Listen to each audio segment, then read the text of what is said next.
Hello, World Wide Web. I'm Shado, the internet personality with the best hair.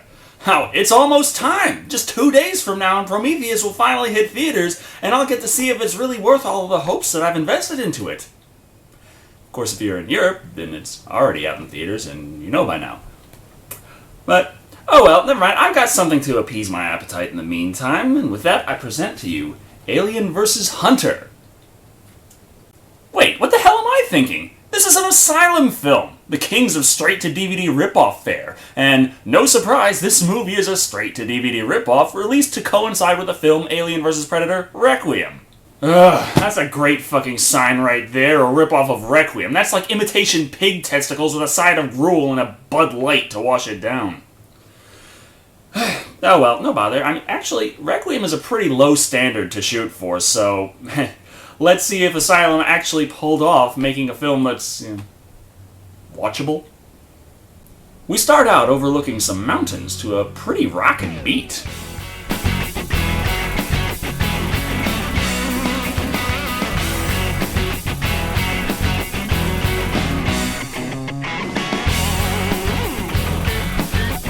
Wait, hold on. William Katt is in this?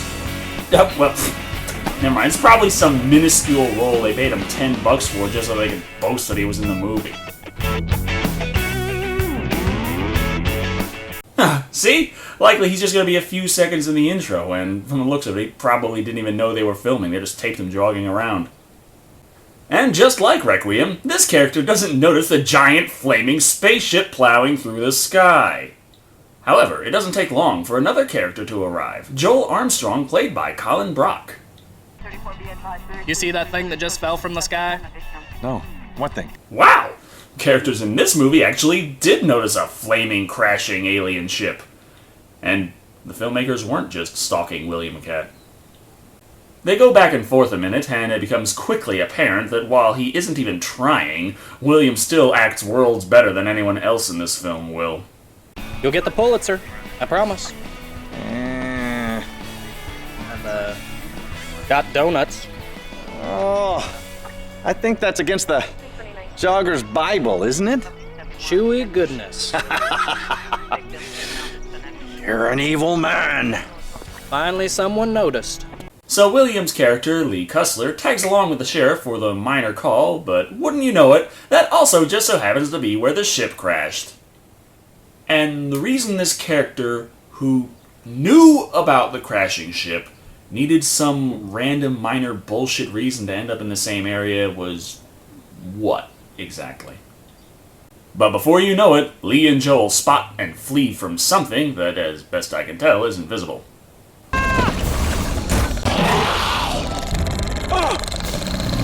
Oh, never mind, there it is. Actually, that's not half bad. The almond shell forehead is kinda weird, but the creature effects are good quality and the alien looks intimidating enough.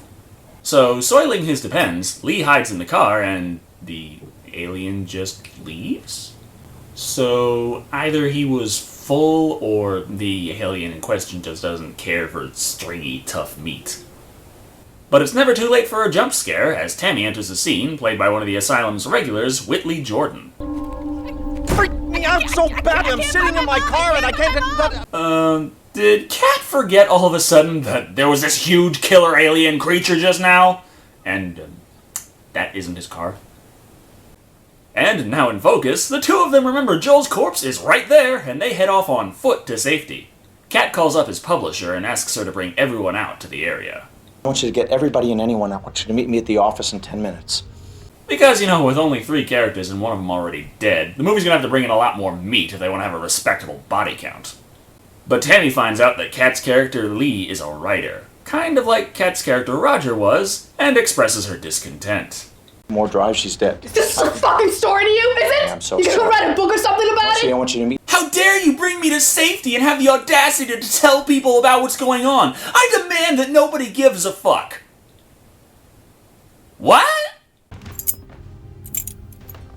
I want you to take these keys and I want you to get off of No, them. my mother's not dead. You don't know that.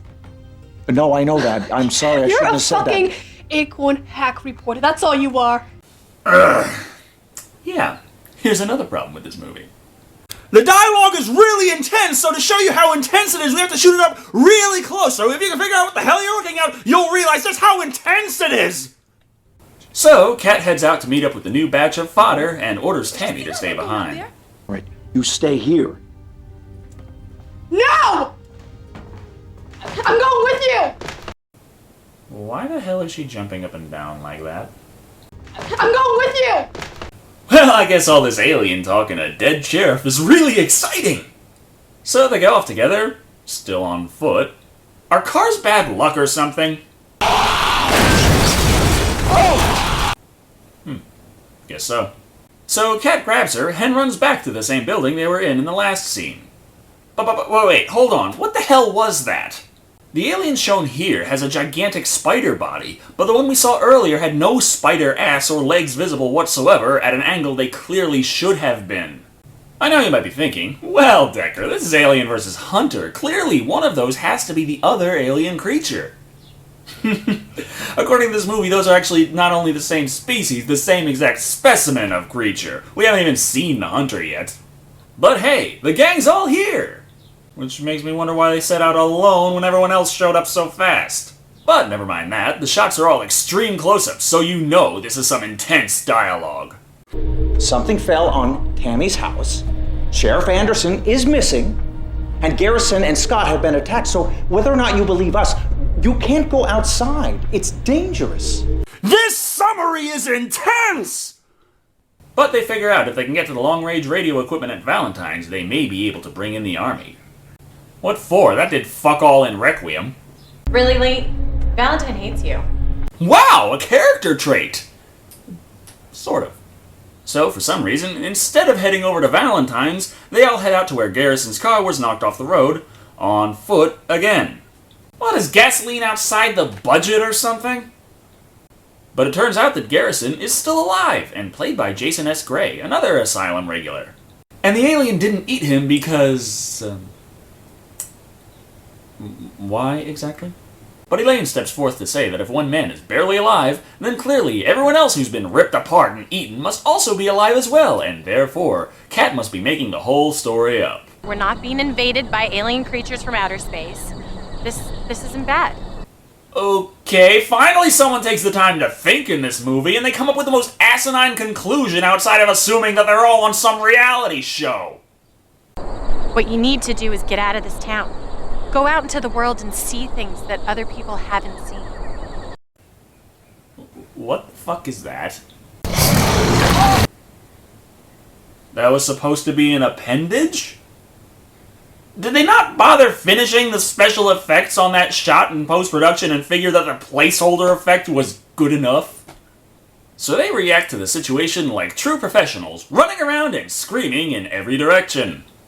Somehow, this does little to help their situation, but all of a sudden, the hunter shows up. What the hell is that thing supposed to be? That has to be the stupidest extraterrestrial hunter costume I've ever seen! And you know what? It doesn't even match the one on the DVD case, so I guess they knew it looked dumb as shit! So, running back to the same damn building, they assess their situation. I think she did a great job. Wait, what the fuck is that in the window? I think she did a great job. The set is falling apart? And this was the best take for that shot? But in any case, they bicker back and forth pointlessly for a few minutes before deciding they should head out and meet up with Valentine. Which is what I thought they decided last time, but fuck it. In any case, they all gather in the waterway to find their way there. Okay, so we've got a group of annoying characters in a tight enclosed space with lots of shadows and nothing interesting around. How long until one of them... yeah, that's what I thought. Javier's dead. Who? I have a Honda. Oh yeah, him. And truly a loss. But they finally reach Valentine, whom says hello by annoying Katt. Oh, fine. Don't do. Fine. Don't do. Cut the bullshit out! Oh, fine. Don't do. Yeah, sorry, I doubled up on that clip. I just can't help it. William Katt being tortured by light is just incredibly amusing to me. Fine. Rick, don't do... Anyway, this does introduce us to Valentine, played by Randy Mulkey, who actually does have some experience acting outside of the asylum. And this also introduces us to Freckles, played by Jennifer Couch. Daddy, what's going on? Oh, that's great. This super independent survivalist has no idea that there are aliens going around killing everybody. Well, there were those 2 giant fireballs that fell from the sky this morning. Oh, never mind. He just doesn't give a fuck. And wouldn't you know it, Valentine just so happens to hate Katt and the military. Oh, great. I was worried that the people in this crisis situation might actually bother to work together. But Valentine does eventually break out the Morse code to send out a message right before... The hell was that? Oh! I guess that's the sound of day for night setting in. And it turns out the hunter has shown up and slowly poses with his gun until the alien pounces on him and we get a short, confusing confrontation of the two before it decides to pick a fight with Valentine.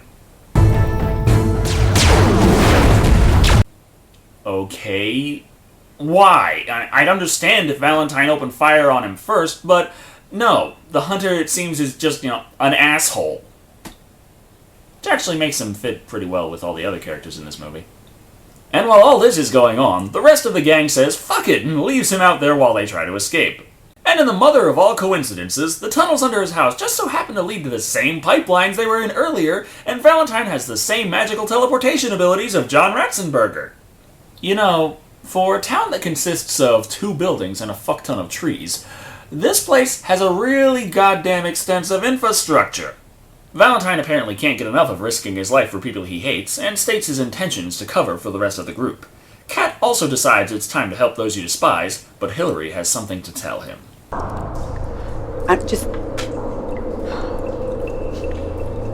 Just come back alive, okay? Herbert, don't look at those. Dee Dee Pfeiffer is 14 years younger than William Katt.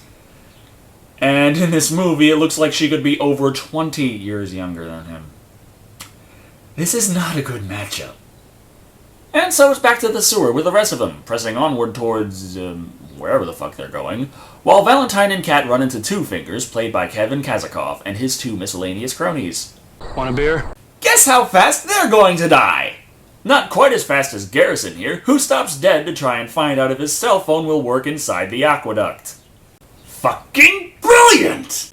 But before we can get to that payoff, Dee Dee has to take her shirt off to express how hot it is down there, while Figgis back there seems to have no problem leaving his jacket and beanie on. Oh, must just be a hot flash. But now, almost 3 minutes later, Tammy notices something. Wait, guys. Where's Mr. Garrison? Oh, he's just back there playing with his cell phone. I love you! Yeah. And thankfully, the alien Drider shows up. And thus, Mr. Garrison was never mentioned again. Finally, the big group manages to find a different set piece. Guys, we're on their ship and that totally sucks. You just entered the lair of a technologically advanced killer and all you can say is, this totally sucks? And didn't you have somewhere else you were trying to get to? What the fuck happened with that? Why are you continuing to go deeper into the lair? And hey, they find the hunter's armory, so they take the biggest gun they can find. Huh. You know, that's probably the smartest thing anyone in this movie has done yet. And they also find one of the aliens in a room.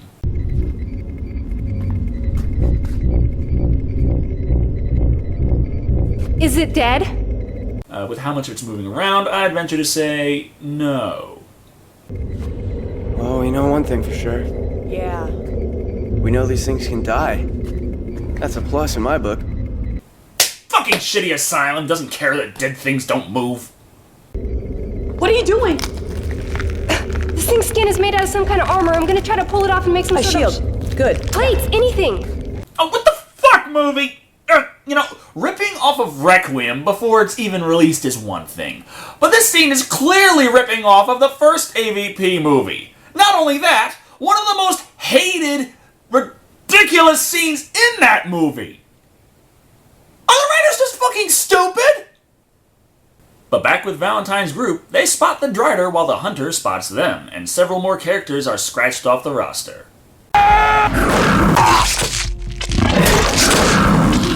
Thus killing everybody in the group except for Katt and Two Fingers.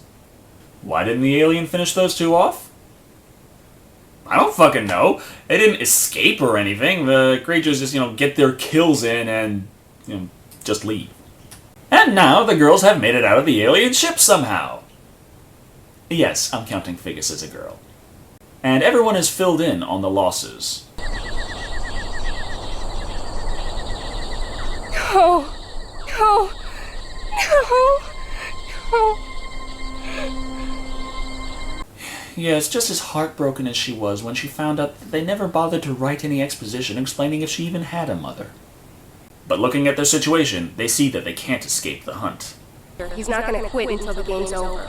Yeah, like they ever even tried to. I'm sorry, but walking around in circles while your friends get picked off one by one isn't trying to escape. Getting into a car and driving away? Maybe. But they do have a plan. We lure the creature and we trap it. And their master plan to lure and trap the creature is to wander around aimlessly in the woods until it shows up. Because they've never tried that before! And Figgis is being a dickhead, so of course that means... Oh! Ah! Shoot it! A very effective multi-purpose hunting technique, which works on vampires as well. But Two Fingers rushes into... Oh, never mind. And even Freckles is blown away with the powers of shitty editing.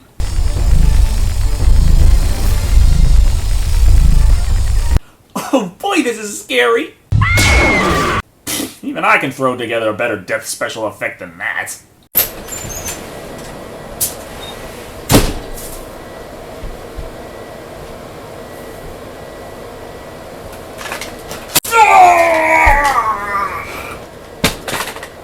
But not one to miss the climax, the alien shows up and spends the rest of the movie's CGI budget on his ass. Finally realizing what he has to do to end this movie, William Katt takes the Hunter's weapon and faces the Drider alien.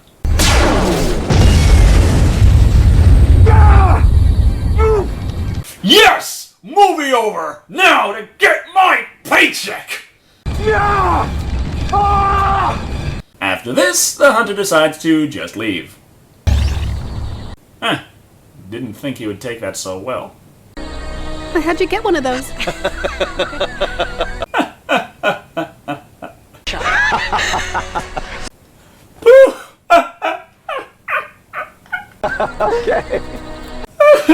Are you people fucking insane? What the hell are you laughing for? All of your friends were just killed. When everyone comes and finds them dead, you laughing your asses off talking about aliens. You're gonna be institutionalized! But as our big surprise ending, it turns out the Hunter...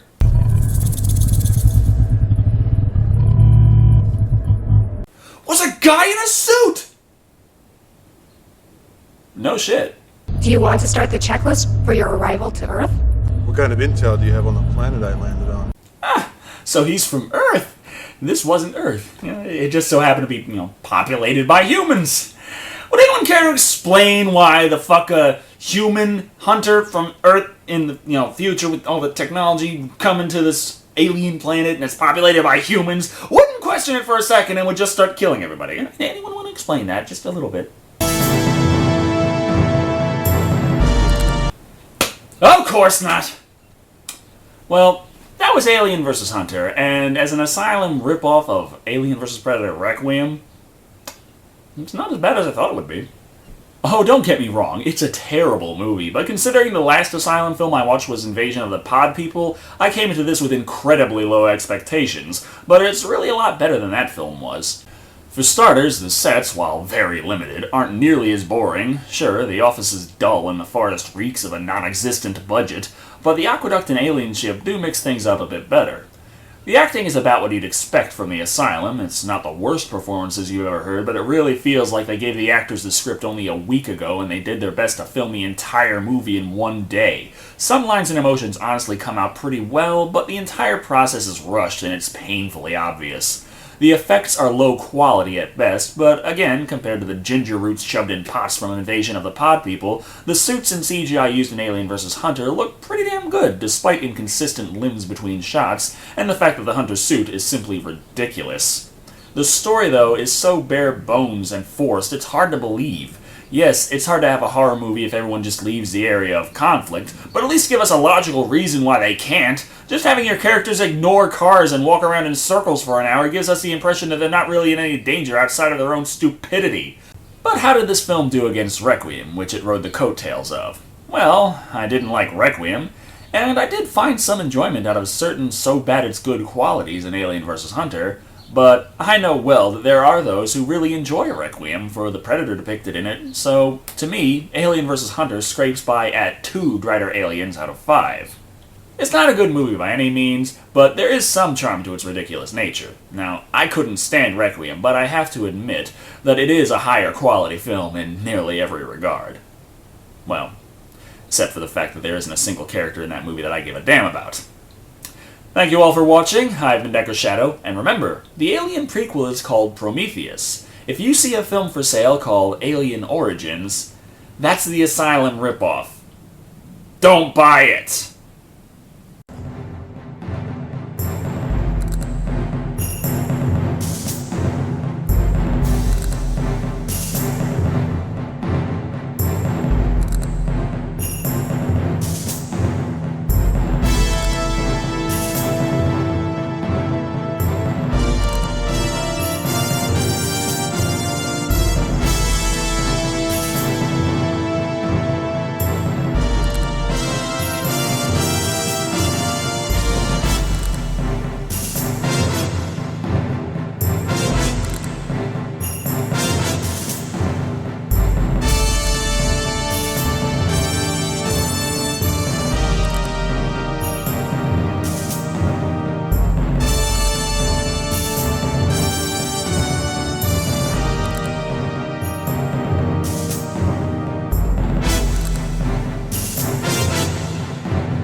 Oh, fine.